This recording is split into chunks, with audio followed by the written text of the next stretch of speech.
The Indian Easement Act, the act was enacted in the year 1882. Okay, this act also has provisions relating to the licenses. Okay, easement is a right a person have on another person's land. Okay, for the beneficial enjoyment of his land, he has certain right of over other land. For example, I have a house, and Mr. B have a house next to me. If I have to enter into my house, I need to go through the way which is from beginning from the Mr. B's house. So I should walk through that way to reach my house. So that is a right to an easement. Okay, that is for the beneficial enjoyment of my land or my property.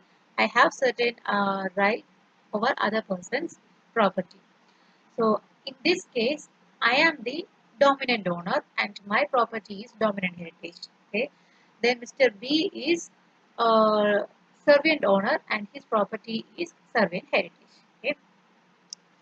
Then Section 2 provides certain exceptions from this act, like any right of government to regulate the collection, retention, and then any customary or other rights. All these are excluded from this act. Okay. Next, part 2, chapter chapter 1. Okay, chapter 1, easements generally. Section 4 defines what is easement. Okay, easement is a right. It is a right which the owner of certain land possesses for the beneficial enjoyment of his land to do and continue to do something or to prevent and continue to prevent. So both positive and negative. Okay, to do and continue to do and to prevent or continue to prevent. Something being done in or upon or in respect of certain other land, not his. Then what is dominant and servant heritage and owners. So the land for the beneficial enjoyment of which the right exists is called dominant heritage and the owner thereof the dominant owner. The land on which the liability is imposed is called the servant heritage and the owner or occupier thereof is the servant owner. Next, section 5. Okay, there are types of easements mentioned in the section 5 and 6, that is continuous, discontinuous, apparent, non-apparent. Then section 6 mentions the easement on limited time period and easement on condition. Okay. So continuous easement does not require the act of man, while discontinuous easement requires the act of man. For example, let me read out the illustration. A right annexed to B's house to receive light by the windows without obstruction by his neighbor. So this is a continuous easement. That is, receiving light does not require the act of man, right?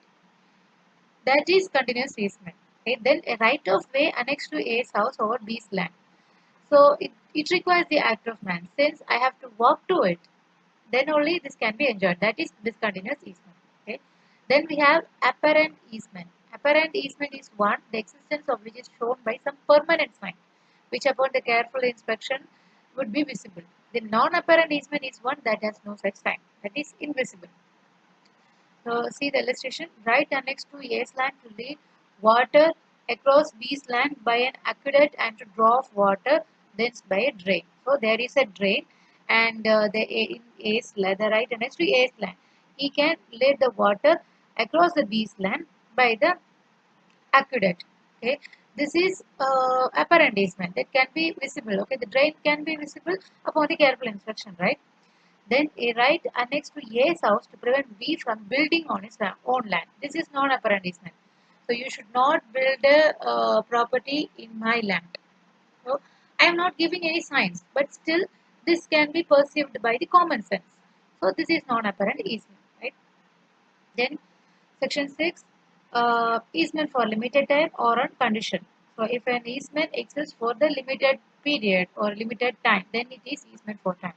So if an easement exists for a condition, upon a condition, if the condition extinguished, then the easement will also extinguish. That is easement on condition. Okay.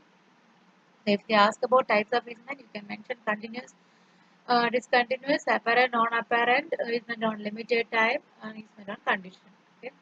Then chapter 2, imposition, acquisition and transfer of easements. Who can impose? The owner.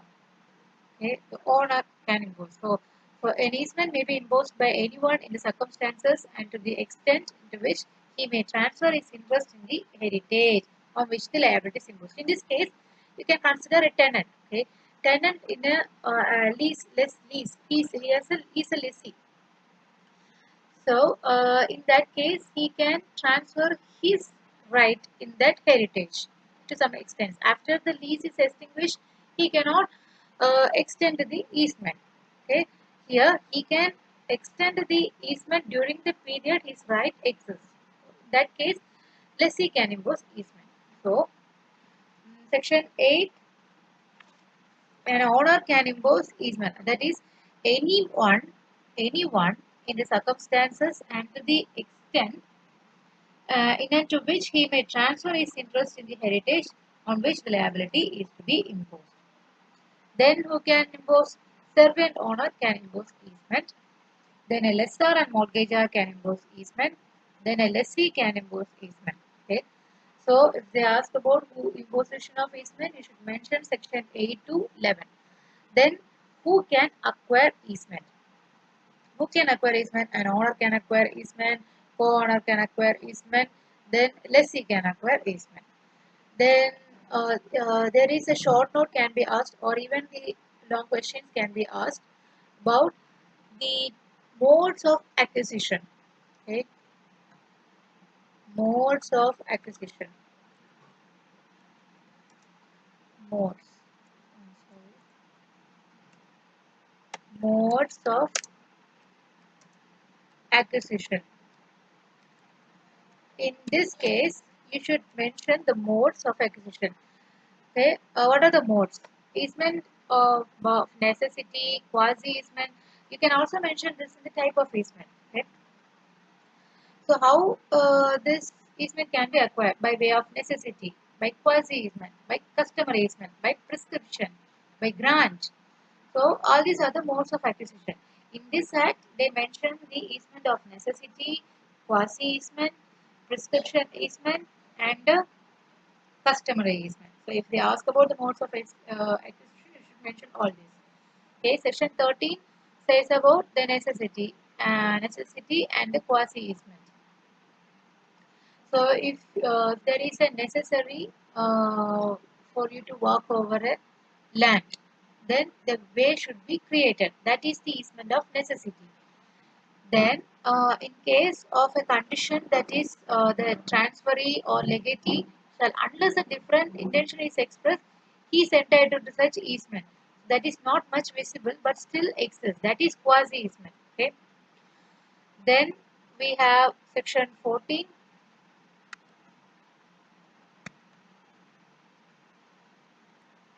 So, an easement was created for enjoying the property. So, in that case, unless a different intention appears, he is entitled to such easement. So, this is quasi easement. Okay, that does not require any apparent in conferring the power. Then we have section 40, direction of way of necessity. So, when a right of way of necessity is created, the transferor, the legal representative of the testator, or the owner of the share which the right is exercised, is entitled to set out the way. He should set out the way. If he didn't set out any way, then the dominant owner can set it out. Next, section 15, acquisition by prescription. Another mode of acquisition, acquisition by prescription. Prescription is that you are enjoying an easement for certain period. You can claim it as of right. For example, if you are enjoying the access of light or air for 20 years, then you can claim it as right. That is acquisition by prescription. Okay. Then we have section 16, 17. Section 16 is exclusion in favor of reversion of serving heritage. Okay, during the time of easement, a life interest was created in favor of reversioner. That period must be excluded while computing the period of limitation in case of claiming easement. Okay, that is, see the illustration. A sues for a declaration that he is entitled to right of way over B's land. A proves that he has enjoyed the right for 25 years. 25 years. But B shows that during 10 of this year, C had a life interest. That on C's death, B became entitled to the land. And that within 2 years after C's death, he contested A's claim to the right. The suit must be dismissed as he only showed the period of enjoyment for 15 years, right? Remaining period was there is a life interest. So that case, the easement, the period of 20 years is absent in this case. So he cannot claim easement as a right. Then section 17, rights which cannot be acquired by prescription. What are the rights which cannot be acquired by prescription? You cannot claim the right to free passage of light to an open space ground, or you cannot claim the right over the surface water not flowing in a stream, or the underground water not passing in a definite channel. So those rights which cannot be acquired by prescription is mentioned in section 17. Then we have customary easement. Easement acquired by custom. By virtue of custom is customary easement. Okay. 19. Transfer of dominant heritage passes easement. Transfer. So if a land is passed to another person, that the easement will also be passed. Okay. It runs with the land. Next, chapter 3, the incidents of easement. Okay. Chapter 3 is there are certain incidents regarding the easement that is mentioned in the chapter 3. Okay. Okay. Rules controlled by contract or title. Okay. If a rules between if the rules in a contract entered between the dominant servant owner, then it shall be this easement rule shall be subjected to those rules mentioned in the contract. Then 21 bar to use concurrent with the enjoyment. The easement provides for certain enjoyment. Okay, that right must not be breached. So you should use an easement only it was necessary. Bar to use unconnected with the easement. It cannot be used unconnected with the easement. Okay. Next, exercise of easement. What are the incidents? I said the bar first. Section 21. Next, we have the exercise. Exercise of easement. Confinement, exercise of easement. Okay. So the dominant owner is exercising his right over a land. He must confine to his determinate part. He should not violate the extension of his right. Okay. He must confine his right to enjoyment to this determinate part of the servient heritage. Okay. Then section 23, right to alter mode of enjoyment. The dominant owner can also alter the mode of enjoyment, provided that he should not provide any additional burden on the servient heritage. Next, section 24, there are certain accessory rights. Okay, there are certain accessory rights.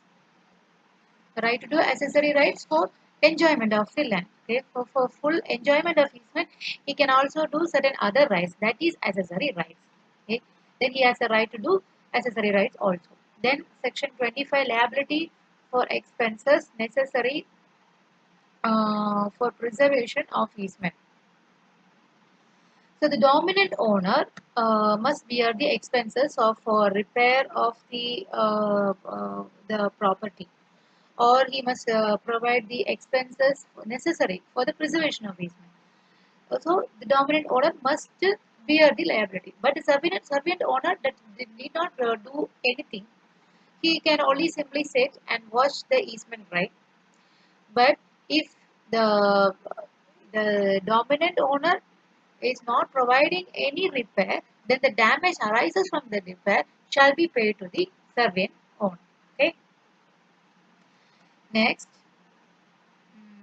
section 28, extent of easement. So we have seen exercise of easement, then we have extent of easement. Okay. With respect to the extent of easement and the mode of their enjoyment, the following provisions shall take effect. Um, so what is the extent of easement? An easement right was created long back. Okay, so you want to know what is the extent of easement. That can be taken from the fact, the intention and purpose when the easement was created. What is the purpose the easement was created? I want to use the right of way. So that is the purpose of the easement. So in this case, it is the probable intention of the parties. So that will be the extent of the easement. So all the certain easement, all of them have certain extent of easement that will be taken from the probable intention and the purpose for which was created. Okay. In case of the right of way, it does not include a right of way another kind. It is right of way of one kind only. Then in right to light or air acquired by the grant, the extent of right to passage of light or air to a certain window, the quantity of light it received, okay, during the time the easement was created. That is the extent. Then prescriptive right to light or air, the extent of prescriptive right to the passage, door or opening is that quantity of light which has been accustomed. How much air it has been accustomed to enter the opening. That is the probable intention. Then other prescriptive rights, the extent of other prescriptive rights and mode of its enjoyment must be determined by the accustomed user of the right. It must be determined by the accustomed user of the right. Okay. Next we have increase of easement. The dominant owner cannot merely alter or add the easement, but if a grant if a easement is granted, that it shall be proportional to the extent of the dominant heritage. If the heritage is increased by alluvion, the easement will proportionally increase. If the heritage is diminished by diluvian, the easement is proportionally diminished. Okay. Then we have section 30, partition of dominant heritage. Okay. In case the dominant heritage is partitioned, then the easement will also be annexed to each share. Okay. Next, section 31, obstruction case of excessive use. So an easement right is granted to the dominant owner. If he use it in excessive manner, then it can be obstructed by the surveyed owner. Then there is a proviso that such user cannot be obstructed when the obstruction would interfere with the lawful enjoyment. So he has created the excessiveness in his use for the lawful enjoyment of easement, then it shall not be obstructed. Then chapter 4, disturbance of easement. So if there is a disturbance of easement, the dominant owner can file a suit for disturbance of easement, provided that the suit for disturbance of easement shall be filed only when it has materially um affected the dominant owner. Otherwise, he cannot file a suit. Okay. Next, when cause of action arises for removal of support. The removal of means of support which dominant owner is entitled does not give rise to right to recover compensation unless and until there must be a substantial damage arise. Then only he should the cause of action will arise and then he can file a suit. Then we have section 35, injunction. When the injunction can be claimed. Okay, if the easement is actually disturbed, the compensation might be recovered under this chapter. Uh, when the easement is actually disturbed, when the compensation for such disturbance arise, then the injunction can be claimed. If the disturbance is only threatened, when the act threatened or intended must necessarily, if performed, disturb the easement, then the injunction can be claimed. Okay. Then section 36, abatement of obstruction of easement. In spite of anything, the provisions of section 24, the dominant owner cannot himself abate a wrongful obstruction of easement. Then chapter 5, extinction and extinction, suspension and revival of easement. Okay.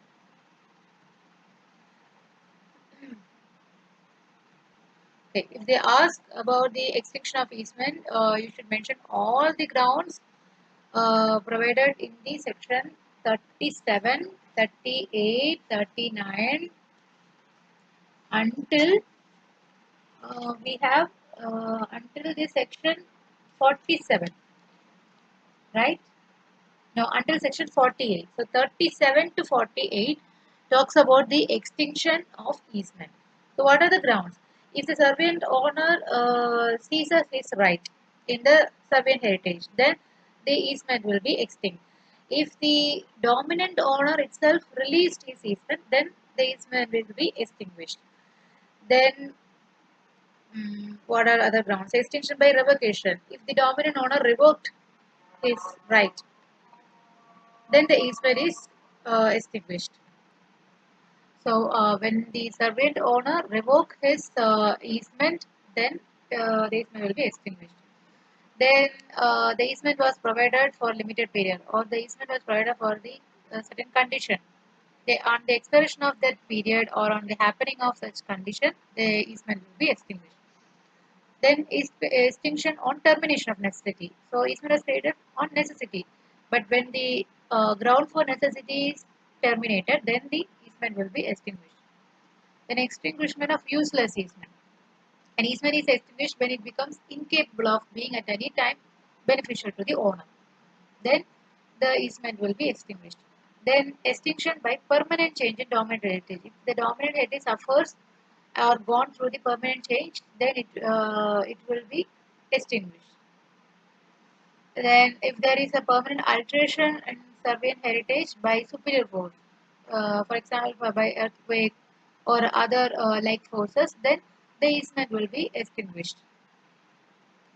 Then section 45, extinction by destruction of either heritage. If either heritage, surveyed or dominant heritage, distracted, then the easement will be extinguished. Then if one person becomes the owner of both the heritage, so there is a merger in this case, and the purpose of easement will be terminated. In that case, extinguishment of easement will happen. Next, if the easement is not enjoyed for years, then it will be extinguished. Then, if the accessory rights attached to the easement is extinguished, then there will be an extinction of easement. Okay, so all these are the grounds for extinction of easement. Now, the suspension of easement. When the easement will be suspended. Okay, suspension of easement. In this case, if a dominant owner obtains certain limited interest in the survey heritage, or a survey owner obtains a limited interest in the dominant heritage, in that case, easement will be suspended for a while, as long as the limited interest continues. Okay, so the survey owner cannot require the continuance.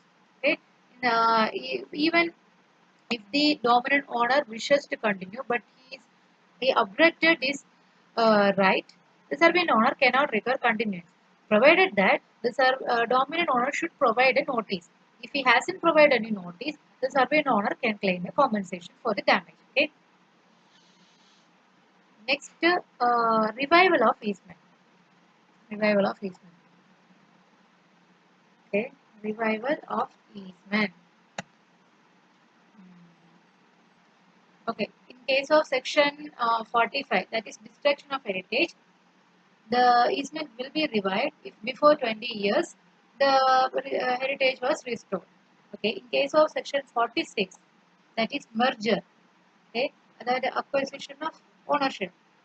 In case of merger, the easement will be revived if the unity of ownership was produced is set aside by the degree of competent court. Okay. Next, in case of section 47, that is non-enjoyment of easement, the easement will revive if the cause of suspension is removed. Okay. All these are revival of easement. Next, chapter 6, license, very important. Okay. What is license? Where one person grants to another or to a definite number of other persons a right to do or continue to do. Only a right to do or continue to do. So, only the positive ground, not the negative ground. A right to do or continue to do. In or upon the immovable property of the grantor, something which would, in the absence of such right, be unlawful, but that right does not amount to an easement or an interest, the right is called license. A right which is not an easement or any interest in the property, that is a license. Okay? Then who may grant license? It may be granted by anyone who have the right to transfer his interest in the property. Then section 54, grant may be expressed. It may be expressed or implied. Then accessory license annexed by law. All licenses necessary for the enjoyment for the interest are the accessory licenses. Okay. Such licenses are called accessory licenses. A sells a tree growing on his land to B. B is entitled to go on the land, take away the trees. These are the accessory licenses. Then license when transferable. When the license can be transferred. Unless a different intention is expressed, a license to attend a place of public can be transferred to his agents also. Okay. Otherwise, the license must be enjoyed by that person itself, not his agents. Then grantor's duty to disclose defects. So, grantor must disclose the defects in the heritage. He must also does not render the property unsafe to the grantee. Then grantor's transferee. So this is only bound to the grantee. The grantor's transferee is not bound by the license. Okay. Next, when the license revoked, that is, a license may be revoked by the grantor unless it is a negative section. Okay, unless it is coupled with the transfer of property. So, while granting a while granting a license, there is a transfer. The property also happened. Then, the grantor should not revoke the license as you wish. And also, the licensee acting upon the license has executed work of permanent character. He has already done a job that is of a permanent character. Then the grantor should not revoke it as per his wish. Okay.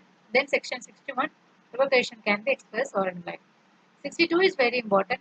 Deemed revocation. When they ask what is deemed revocation, you should mention section 62. License when deemed revoked. A license is deemed to be revoked when the grantor is to have an interest. This is like same as that of the grounds for the extinction of easement. Okay, you can mention those rights, those grounds in here also. So, for example, if a grantor is to have interest, that is dissolution of his right in the property, then the license can be revoked. Then, when the licensee releases it, or when the licensor revoked it, or when there is a extinction of limited period or condition, then the license granted can be expired, and that time the license can be revoked. Then, if the property affected by superior force, or when the license become entitled to the ownership of other property, or that is in case of merger. In all these cases, license can be revoked. Okay, in case of accessory license, when the right or interest to which it is necessary ceases to exist. In case the license totally ceases to be used for unbroken period of 20 years, that is useless license, then the license can be revoked. Then section 63, licensee's right on revocation. So the licensee must be provided with sufficient time to leave the property, that is his right. Then licensee right on eviction. In case of eviction, if the licensee has already done a major work in the property, then without his own fault he was evicted, then he can claim compensation from the grantor. Okay, that is all about the Easement Act. Very very easy subject. Please read through the barrack and recall the portion.